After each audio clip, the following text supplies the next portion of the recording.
Hey there. Hi, Pasha. Hey. I'm so excited to have this conversation with you. Finally. We talked about it for a long time. Yes. But welcome, y'all. This is exciting. Pasha is, I think, a prime example of, I want to use the phrase Black excellence, but I think also Black female power. Like, you are recognizing the power and the impact and the influence that you have on others, and it's in practice. You are doing it right now. So let's get a little bit into who you are. I want to find out like how you got started. So what inspired you to start your business? Okay, so Pasha Blush is my baby, okay? So it is my handmade botanical skincare brand. I started it. It was officially launched in 2019, but it had been on my heart and circulating within my family way before then. I have eczema. My mother has eczema with the eczema plaques. So when it came to using certain skincare as a child and getting older, it basically would scar my skin. And I just wanted to create other options, not only for myself, but others within my community, just to know about herbal remedies for our skincare and basically just the barrier of skin and taking care of our overall wellness through our skincare and then the other modalities that I've such then open. I love that you're talking to the people. Yeah. She looks straight in the camera, y'all. She's talking to us. Okay, so what were the early days like? Because it sounds like, based off of what you just shared, a lot of your life experience growing up and having struggles with your skin really have motivated you to find alternatives. Nothing on the shelves are working. So what were the early days like as it relates to your business? So the earlier days were pop-up shops. It was sample experiences. I remember early on, my older brother, who is like my keeper, so to speak, I was just telling him, you know, I want to do the body butter business. I want to do the body butter business. And I was still in college at this point. And I was working in my quote unquote dream job. I was at in my social work space, which I love, community service. And my brother just basically told me at that point, I was sitting on my $1 million business, and that I needed to go ahead and get the wheels rolling within Pasha Blush. And it wasn't Pasha Blush initially, it was Pasha Pink, with Pasha being my last name and pink being my favorite color. So it was really just like, okay, that was that extra push that I needed. And I feel like having my brother believe in me early on as like that, he was like, you know, my brother was doing my hair as a child. Like we're 8 years apart, but he's always been in a different stage of life, but it was definitely really me and him. So when I first started, after he told me to go ahead and hop on my dream, he would fly in and out on a every other monthly basis. My brother does not reside in the state of Georgia. So he would fly in and out to assist me in my pop-up shops and product placement and displays and assisting me in just getting the strength to just talk to people and the confidence of just talking to other people. And he continued to just like maneuver and just work it. And he was very integral. So between my brother, my family, the rest of my family, and God early on, it was just really family core. Family heavy, family first, and they were at every single event. It is not an event that I did in our earlier years that my family wasn't present. That is fantastic. I love to hear the level of support that you got from your family. Those of us who have family that's related and unrelated, but those who we call family to support us. I think it actually is a testament to what I see in practice with you and your business cohort as well. We're gonna get to that, y'all. We're gonna get to that.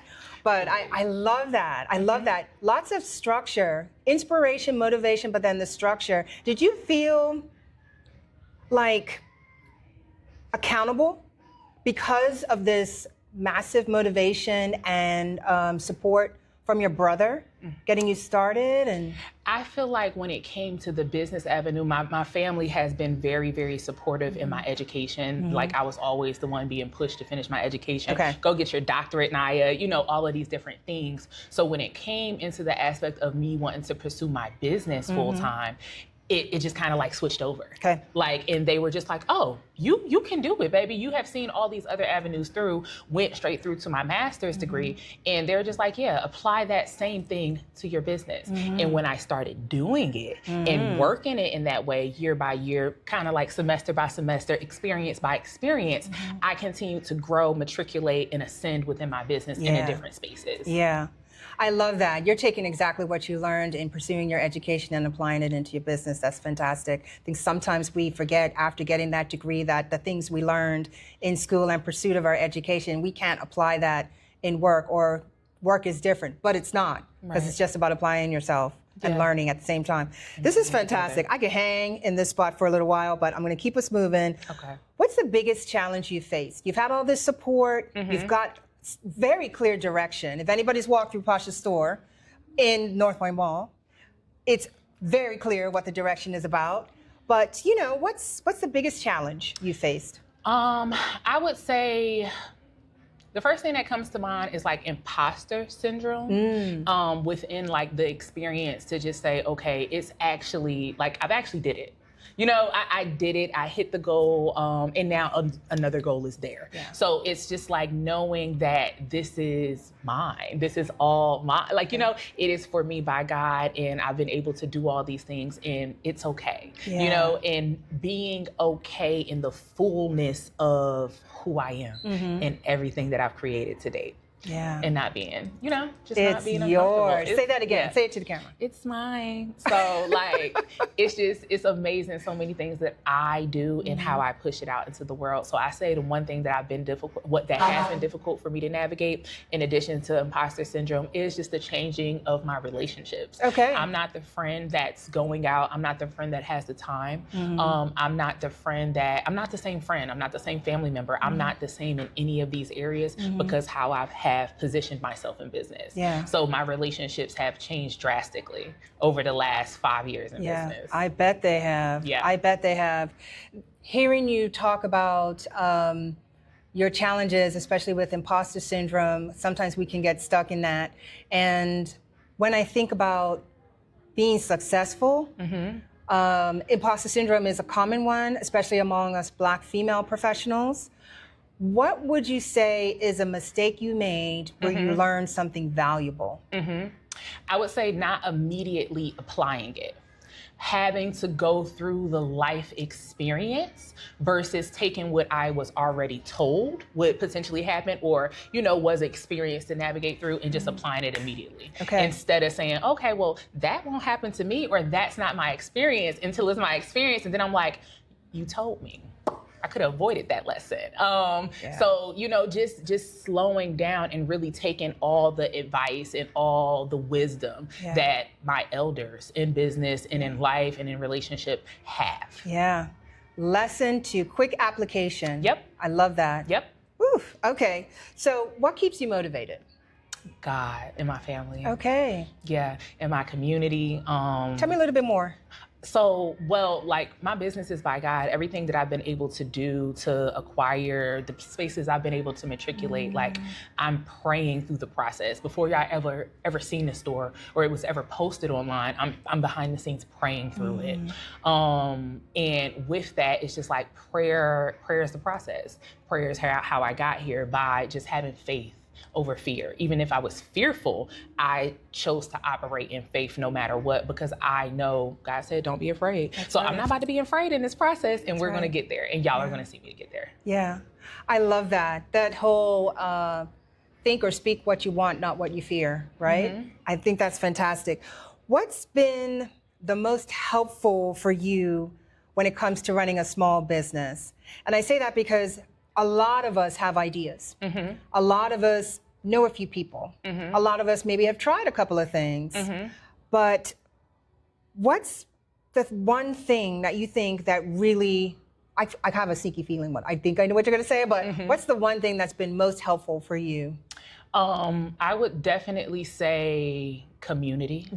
I would say community, and I would also say running plans concurrently. So I am not one to do one thing at a time. Okay. So even if it's not in the forefront, it's being done. Okay. So that has allowed me to continually release, catapult, close, negotiate, collaborate, and keep going. So no matter what's being put out that you might see at this time, it's somewhere I got in the hamper. Like it's something in the background that is rolling. And I don't drop off on my dreams. So a lot of the things that I have done have been some of my 16-year-old dreams. And like we're getting into now my 30-year-old dreams, and it's so much bigger. It's so much more that I want to do and that I will be doing here soon. From the juice bar to the pop-up corner to the cohort, the event space, all of these things were dreams of mine. Pasha Blush was a dream of mine. And even graduating college was a dream of mine until, you know, I did it. So yeah. I love the expansion that's happening organically with you running things concurrently, because sometimes we can hang on one idea. Like conventionally, it's expected that you do this one thing, get this one job, stay in this one industry, and being multifaceted in how you pursue your dream, or even giving yourself permission to have multiple dreams. That's significant, right? Because sometimes it's hard for us to even think that we deserve one dream. Right. And you've got many. So that's very inspirational. I love that. Okay. So somebody's listening right now that potentially has an idea of what they want to do, or they're maybe 3 months into trying to put some fundamentals together, create a foundation. What's one tool you'd say you swear by? That's a tool. Tell us a little bit more about the tool about go balls to wall. Jump off the porch. I think I said it in a different way. This is a bit ebonic, urban. Go, take off, and don't look back, and don't listen to the naysayers. Don't listen to people that have anything to say or any opinion that is contrary to what you know that you want and that you desire. Just go. Just go. Even if they don't have a support team, just go. God will bless you with the support system. One author that I love so much is Florence Scovel Shinn, and she talks about just moving off of hunches. Like, the first mall deal, I moved off of not just a hunch, but just the community pushing me. But I just said, you know what? I'm gonna go step to them. I'm gonna go step to them because I've got my application denied for 3 years in a row, and you're not gonna keep denying me through email. And at the point that I knocked on that door opened for me. And now we're here 4 stores into the mall. Wow. So perseverance is a, I don't know, side effect of going balls to the wall? I'm just trying to. I feel like it's just kind of, it's all together. My parents are from Philadelphia, so I have this like concrete grit. It's like I'm not fully all Southern. I'm like Southern and Northern with this twang. So it just comes to a certain point where I just say, I'm gonna do it, and it's going to work out. And even if it doesn't work out, I'm gonna learn a lesson from it, but I'm gonna keep going. So that means it still worked out because you got something even when it looked like you got nothing. Correct. Okay. Yeah. I love that. All right, this has been fun. I think there's going to be a part 2 because I know you got a lot to share. Yeah. And this is fun. I love Pasha. If you guys can't tell. Thank you, Cookie. I love you too. Couple of rapid fire questions. So don't think, just say. Go balls to the wall. Balls to the wall. I haven't heard that in so long. Girl, I love this. Best business decision you made? Taking leaps of faith. Taking a leap of faith, opening a door, making a payment, taking, just doing it. Like just investing. I've invested in other Black-owned businesses and mentorship and programs just to grow myself behind the scenes. And sometimes it panned out. Sometimes I got the service. Other times I didn't. However, that's not going to stop me from investing in and putting myself in these spaces with other Black women business owners. Love that. I love that. You and your business owners have been very inspiring for me because in the last year, I committed to supporting more Black-owned businesses and really trying to find heart and soul in what I'm investing in. It's not just because you're Black, but it also has to resonate with who I am. And I think what you've pulled together in the pop-up shop definitely does that downstairs of the North Point Mall, y'all, in Alpharetta. But then also, I think we have discovered that there is a community here just within the mall as well. So if y'all can't tell, we are being graced by the wonderful art of Demetrius Clements, Yes. who owns Vision Studio on the second level of the mall. And he also has a barbershop, very, very, very successful, fantastic master barber over on the second floor here in North Point Mall. And he was the one who introduced me to your store downstairs. Yes. Fell in love as soon as I walked in. Thank you. So needless to say, I am a customer. Mr. Demetrius. Yeah, thank you, Mr. Demetrius. Thank you, Miss Lisa. Yes. Okay, back to rapid fire. Okay. One tool that you cannot live without. My cell phone. I got 2 of them. I need multiple phones, an iPad, 2 iMacs, an iMac, and a MacBook. I need multiple forms of technology to manage different things. One business is on one iPad. I have other things going on my laptop. My desktop does a whole nother service. I separate things and I create pots in all areas. Yeah, yeah. Sometimes she's hard to get a hold of, but you love her so much, you keep going. And you keep trying to get her. She does not mind the stalking when there's like a really solid partnership happening. We love her. We know she's busy. We appreciate that. Okay, last rapid fire question. Yes. Best piece of advice that you have received? Ooh. And I'm taking, this is coming from my elders, elders. So I'm just trying to. Okay, hold on. Let's hold space for the elders. Let's hold space. Let's hold space. Okay. And this is Miss Anna. Miss Anna she's been at Cobb Galleria for over 30 years. Okay. She's a Black woman-owned business owner. And before I ever got a space in a mall, she pushed me to open and told me that I could do it. So I just say the piece of advice that she told me is just believe throughout the process. And another thing she told me is that I didn't have to hire employees.